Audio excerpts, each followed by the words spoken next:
Good morning, everyone. Happy Monday. Here we are again on our Back to Basics Practice Management, another session, another Monday. This Monday, I'm excited about this topic. We are going to be talking about succession planning. So, our guest, I'm thrilled to have him as our guest today, and that's going to be John Strohman. I'm going to talk a little bit about, how who John Strohman is, and we'll get to our chat. So John is a proud Villanova alumnus and has had a diverse financial services career. He began in foreign exchange in New York and ventured to Tokyo and Singapore. His journey led him back to the Philadelphia area and a transition to institutional asset management. John developed a strong desire to make a difference in people's lives, but realized the institutional market was not the place where he could have the strongest impact. He works with individuals and families around financial planning, and his business has a particular emphasis on helping business owners on the single most important financial decision they will ever have to make: how to leave their business in style. So, we'll be talking more about that. John is a business owner himself and understands the challenges that present themselves derived from owning a business. His educational background includes a certified exit planner designation and chartered financial analyst, charter holder. He holds an undergraduate degree in accounting from Villanova University and an MBA from New York University. John maintains a FINRA Series 7 and 63 securities registrations and holds licenses in life and health insurance. So without further ado, we're going to dig into this topic of succession planning. Hey, John. Morning. How you doing? Good. How are you? Oh, happy Monday to everybody. Happy Monday. Glad we have another round of Monday. All right. So let's dig into our topic. Define what is succession planning. Like, what is that exactly for our audience? Yeah, so I typically like to use analogies as a way to think about it. So imagine you're sitting on an airplane returning home from a vacation. Now I know if you're a physician or a business owner in general, vacation may sound like an oxymoron, but humble me for a moment here. You're on the plane. You've actually been on vacation. You managed to get away. You could put your cell phone down. You actually got a couple hours where you actually really had a good time. You could really step away from the business, right? But now you're sitting on the plane. You're flying home. You're that knot starting to come back in your stomach. You know what's happened since I've been gone. You start to the stress level starts to go up again. So think of this airplane. Think of what's the most important thing at that moment in time that you should be concerned about sitting on that airplane. And typically when I ask this, I get all kinds of questions. Is there a scotch available or something like that? But think of it this way: takeoff is optional, landing is mandatory. So the plane is the analogy for your business. You made a decision 20 years ago, 5 years ago, whenever that was, to get on that plane, right? To launch this business. And you probably didn't realize the failure rates were very high, which is probably a good thing. But you're sitting here today, you're on the plane, the business is where it's at, doing what it's doing. But now you got to land the plane. So succession/exit planning is all about landing the plane. You may be several hours out from landing the plane, so to speak, or you may be circling over the airport. But at the end of the day, remember that succession planning means different. It's a very personal decision. It means different things to different people. On the one hand, you could, sort of wash your hands and literally leave. But other times, owners want to still be involved in a business, just have a different kind of role. End of the day, what I tell people is, think of it as it's the inevitable day that we can help you plan for, so you can do it as you allude to, in style, when you want, for the money you need, to the people you know and trust. So I like that analogy of the plane. I think we can all relate to that. And with independent physician practices as well as small business owners. And I think this topic is one of those things that is going to translate across, which is the beauty about this actual topic. So fast forward to my second question.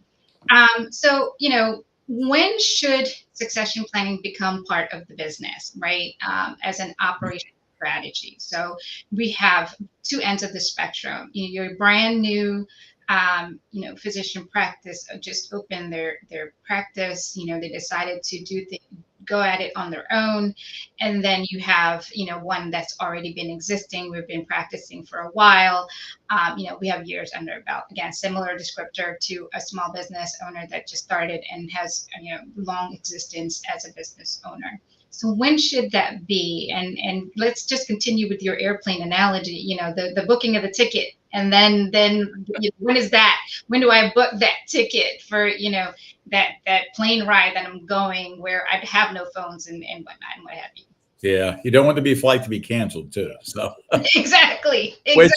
Which as I'll get into, there can be circumstances. So when should you start planning for this? The short answer is yesterday. And the reason why I say that, so typically if it's a startup organization, right, it revolves around value. So if the business has value, right, for physicians, obviously starting out from scratch, there may not be a lot of value yet. There could be a lot of debt, right, with the equipment and all those kinds of things that are needed. But it really revolves around value. Once the business is worth something, it's really important to have aspects of that journey in place. The way to think about it, three broad areas to think about, because this succession planning is a multi-year process. This isn't something that happens typically. I've had it. I want to get out. That's one door you can walk through. There's actually three doors you can go through if you own a business. You can flip the sign from open to close. You can sell it or succession strategy to an insider. So your partner or partners, family members, employees. The advantage to doing that is that if legacy is important to you, you're standing in a community, you've built this practice, this business from scratch. It's your name, it's your reputation. You care about what happens to your employees, that sort of thing. You have a lot more influence and control over that. The downside is those folks typically don't have the money to pay you today. The third door you can walk through is selling it to a third party, right? Again, that third party for physicians could be a hospital organization. I know a lot of that's going on, has been for a while, but the good news is you get a check, so to speak. So financially they hand you, but if you're concerned about what happens to your employees, your legacy, et cetera, you don't have as much influence over that. So there's no right or wrong answer. It really comes down to, what do the owner or owners, what do they want? What do they want to accomplish? And the way to kind of frame this journey, which again can be many years, some aspects of it, is protect, grow, and exit. So protection is typically what should happen yesterday. So I'll make up numbers just for example's sake. Let's say the practice, the business is worth $5 million. What happens to the value of that business if certain events would happen? The easiest one to think of is the knee jerk is, unfortunately, the owner dies or a partner dies. A partner once it comes in and says, I want to retire. How is that handled? What if a partner says, I'm going through a divorce? How is that going to be handled? All from the business perspective. A lot of times businesses will have loans, right? Physicians typically have some debt because they need equipment and those kinds of things. So if you read the fine print of the loans, sometimes it'll say, if an owner passes, the loan's callable immediately. do you have the money sitting around to pay that off? Mm. Another way to think about the protection is disability. So healthcare professionals can relate to this very, very easily because they see it in the line of work they're in. But what would happen if you became disabled? Not forever, which certainly would be bad, but what would happen if you couldn't work for, a couple years because you were in a car accident? So there's all kinds of events, some that are unpredictable, some that, like a retirement, you can think about, but protect the value of the business, because if some of those events happen, your Mhm. employees may leave. If the owner passes away or becomes disabled, are you going to have capital to keep the lights on, so to speak, pay the bills, make payroll, those kind of things. So that's one aspect, protection. Um, the next aspect, and these aren't necessarily linear, some of these things can happen simultaneously. But the other aspect is the business. You want the practice to be worth more in the future than it is today, right?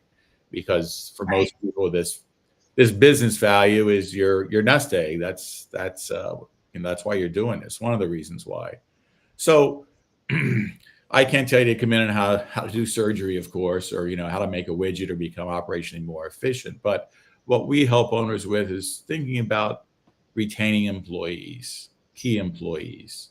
So think of it as, if you get an owner behind a closed door, they will tell you there are some employees that if they left, my practice would fail, or it'd be really hard to find somebody to replace them. It may take me a while. And then I've got other employees that, I wish they would leave, and everything in between. So two kind of spaces. One is called the qualified side. Mhm. That's what you think of 401ks and all those kind of things. Valuable, beneficial to employees, but from an owner's perspective, it'll sound a little harsh, but you can't discriminate in the sense that every employee has a different value to the business. Some are more valuable than others. But on the qualified side, Uncle Sam makes all the rules. So you have to treat everybody exactly the same, whether they're your office manager that if he or she left, you'd be in trouble, right? Uh, Right. so part of this is to set up a program on what's called the non-qualified side, where it's literally, think of it as a blank piece of paper, meaning the owner makes the rules. So we work with owners to help them understand this and to put a program in place. And again, I'll just use some examples of just I've got Susie who runs the office, right? Obviously Right. the office has to run. What am I doing to retain her? What am I doing to make sure she doesn't leave? So you can put a program in place for her, and then at the same time, maybe there's another employee who is just as valuable, but has a different responsibility for the business. Um, how do I retain them? So you can create a program so that you can incentivize them to do what they're supposed to do for your business. And you can say, if you do these things in 5 years, you'll get a bonus of X, right? If you leave, Mhm. that sort of thing. That's one Right. aspect.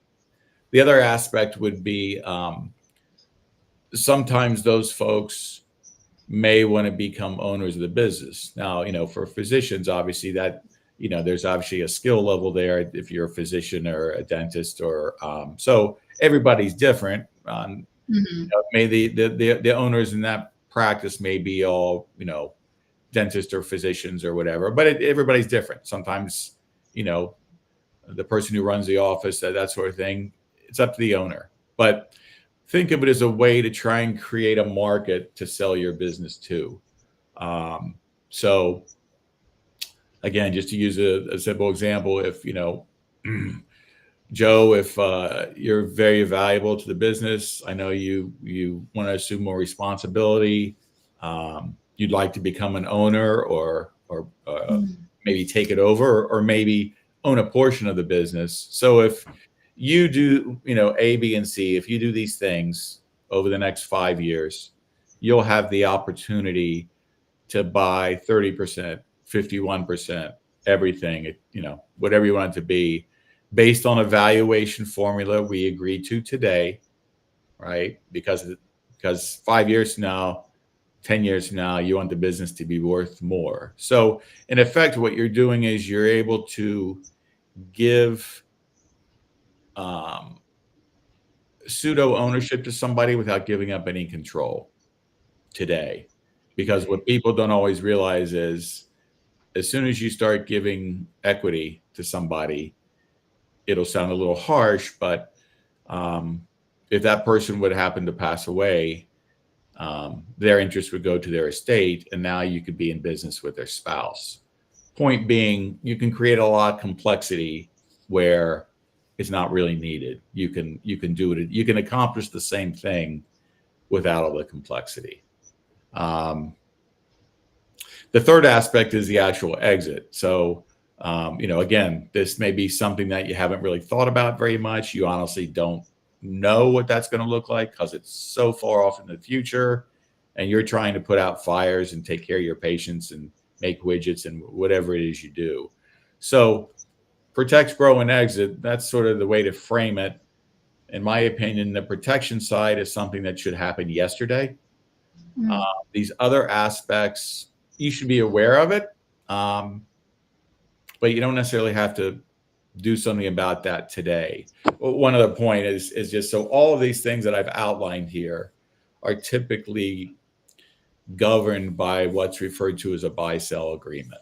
So a buy-sell agreement is a legal document, and just think of it as like a business will.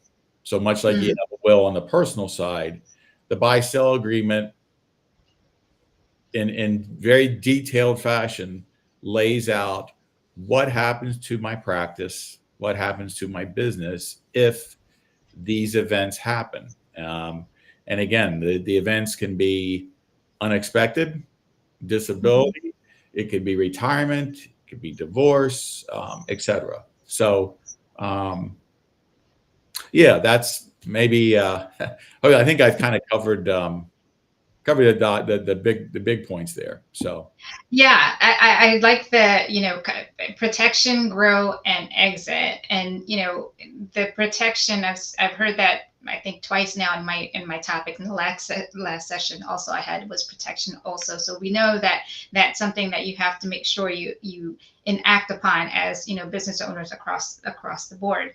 Secondly, in the growth, and a physician practice can be myriad of size and scope. They're not in the same. And as you said, based on what that would be, you're going to mitigate what your desire or whom that you're in partners with. So and then there's the actual true exit. With all that in mind, so today I'm partners with, let's say, 4 physicians, for example, and when is it the time to review? Especially like in someone that just brand new opened up a shop, opened up practice, or and conversely in a small business that just opened up shop, for instance. When should that review happen along the way of the life cycle? Your lifetime of the business or the life cycle of the business, because obviously, like you said, certain situations change, and with that situation, you could be pretty good for let's say, for an example, 3 years, but then at the 4th year there's like a significant hiccup, for example. And so when should that be? Before the significant hiccup, or is that is there anything we can do at the significant hiccup to adjust that? And then so it's the when, right? It's kind of like when you carve out time and you say, I'm making this time today, I really need to do it, and I'm blocking my time, et cetera. Yeah.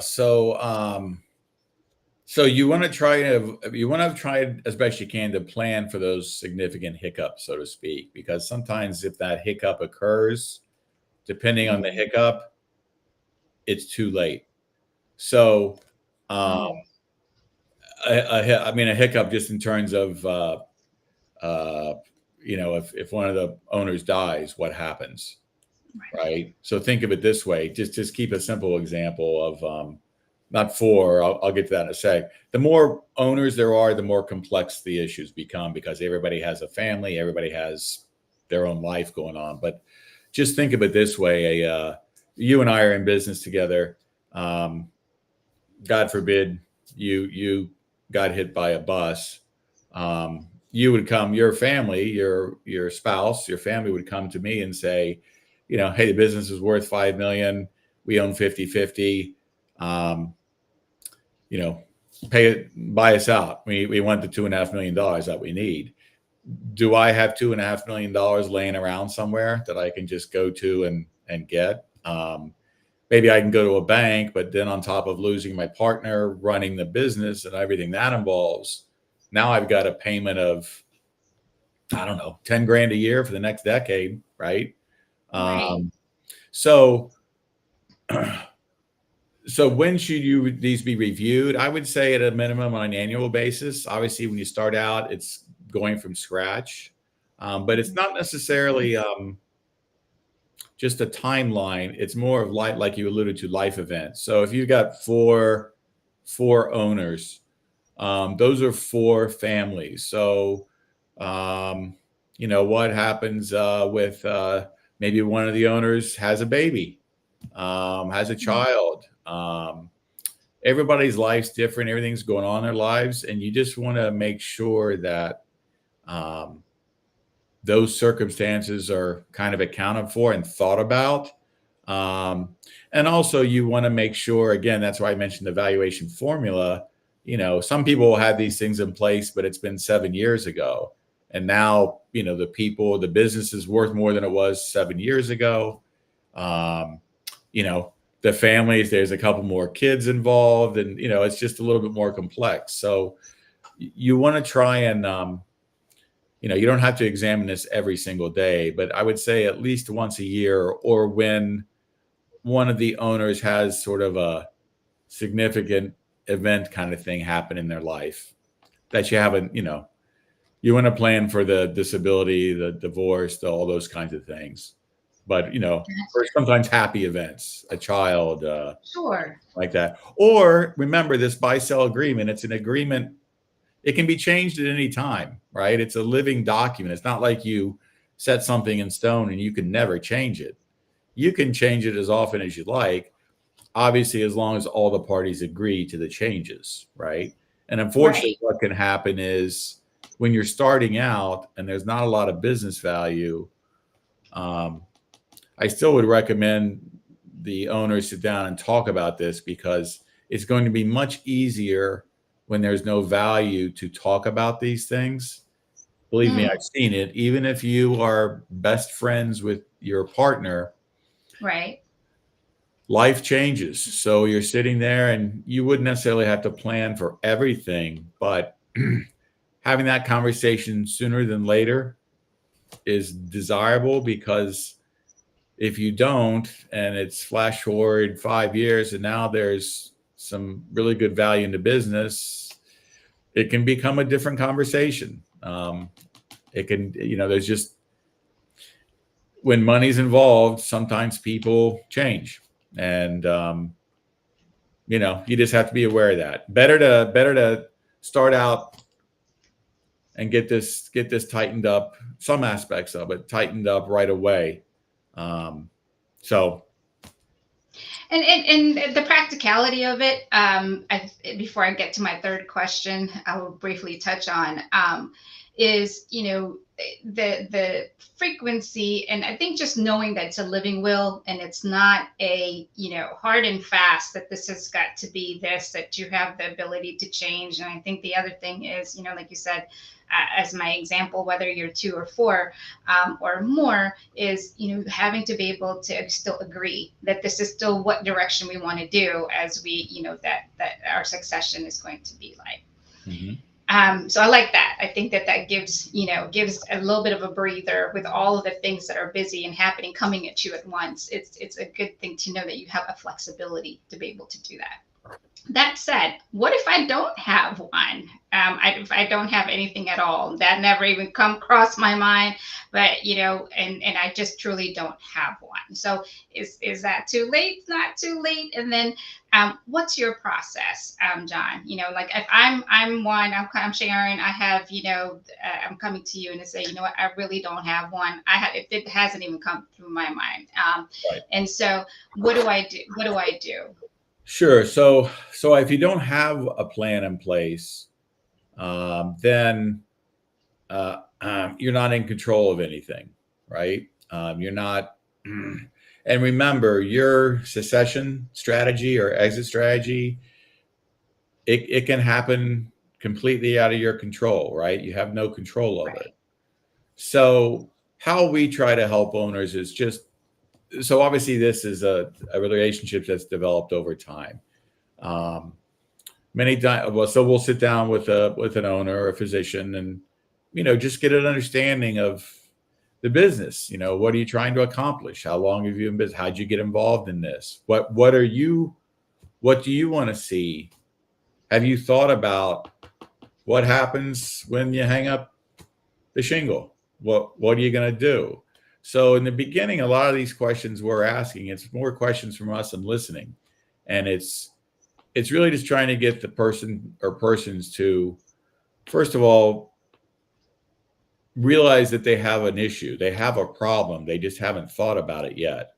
um, so we'll take that feedback, and again, sometimes they may not know the answer, but we'll have some conversations, and then we'll come back to the people and say, well, based on what we told us in our experience, here's a framework, here's sort of engagement, here's things we see that are sort of good, here's some areas we see that are you have to address, or you've got some issues, etc. And then at that point, if they see value in continuing the dialogue and saying, hey, yeah, this, I hadn't thought about this does make sense to kind of keep this going, then we can engage at some level, and then um, again, it's not a transaction. This is something we're going to be involved with for a period of time. Could be a long period of time, because sometimes things should be done immediately, and sometimes things are, just you're aware of it, Right. but we don't have to do Right. that today. This is more priority to get this other thing in place versus what you're concerned about is important, but actually it's not a priority right now. So that's how that's typically how we work with folks. And again, it's just always remember, um, your secession is you can make the best plans possible, right? Which you should. Um, Always have a plan B, because it doesn't always work out for different reasons in life, and make sure you have something in place, because something could happen this afternoon and completely out of your control, and you'll be forced into a strategy that may not be the one, or the one you wanted to have take place. Right. And as the old saying goes, life does happen, and there are some things that is truly totally out of control. And as best planning as you can, in order to, like you said, protect the business. And also, if there's a growth in terms of your own legacy, that this is going to get continuance, over after you say it's an exit. So those things are important. I do want to ask you: is there an assessment that folks do take? Kind of like as part of your process to get to know them and kind of what my situation is and things like that. Sure. So my website, jcsfinancialsolutions.com, there's an area on the website that's devoted to business owners. And you'll find a number of different tools there that one of those tools you mentioned, there's an assessment. So you can go on there, and it's going to take you 10 minutes, 15 minutes to fill out. They're not, you don't need your CPA. It's, have you thought of, when do you want to leave your business? Who do you want to leave it to? Have you done any kind of tax planning around that? So it's very high level kind of questions that you can answer really quickly. And then we can create a report for you that, based on your answers, it's trying to prioritize from your perspective, and we can sit down, and typically it can be a starting point where obviously these are concerns you have and they're valid concerns, but here's some other concerns that maybe you weren't aware of or weren't as prioritized, which really these should be addressed, before these. So it's yeah, I encourage people. Again, just take you 10 minutes out of your day, and it could get you started. Okay, I'm gonna pop it in the chat, and then we'll wrap it up. Just give me one moment, folks. I'm gonna place that link, and you can certainly take a look at that. All right, it is now in the chat. John, thank you so much for this topic. Thank you for being our guest. I learned a lot, not just me, myself as a business owner, but to even kind of say, oh, and let me take a pause and take a look and see, what my strategy would be when that time comes, and is it something that I need to do? But very important points. Remember, I will definitely remember the protect, grow, and exit. Those are key. I can remember in my head. At least have that in carve out 10 minutes. The other thing I just would say, if you remember nothing else, you want to do it on your terms. And the three things most people are concerned about is when you want, for the money you need, to the people you know and trust. That ultimately is what we're trying to do. Excellent. There we have it. I will certainly remember those. Again, John, thank you so much. Thank you. I hope everybody got our information is beneficial to you, and I will put it back in the comments again. So how you can reach John and the assessment. Great. All right. Thanks again. Have a great week and take care. All right. Have a good day. You too.